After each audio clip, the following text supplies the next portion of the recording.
Arestado ang 3 lalaki kabilang ang isang menor de edad dahil sa panggagahasa umano sa isang babae sa Pateros. Ayon sa biktimang si alias Rina, nangyari ang panggagahasa sa isang birthday party. Nakahingi siya ng tulong matapos makatakas. Ang isa raw sa mga suspect dati niyang manliligaw at ang isa naman ay ang mismong may birthday. Itinanggi ng dalawa ang mga paratang.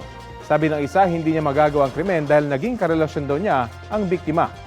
Hawak naman ng DSWD ang menor de edad na suspect na walang pahayag. Desidido si Rina na kasuhan ang 3 suspect.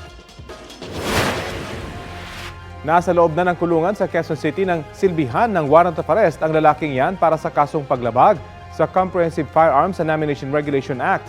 Ayon sa mga pulis, una siyang naaresto dahil sa pagbebenta ng illegal na droga sa Quezon City.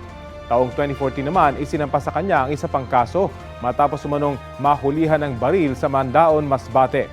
Sabi ng lalaki, alam niyang may arrest warrant laban sa kanya. Iginit niya naman na nadamay lang siya sa pagkakaaresto dahil sa illegal na droga.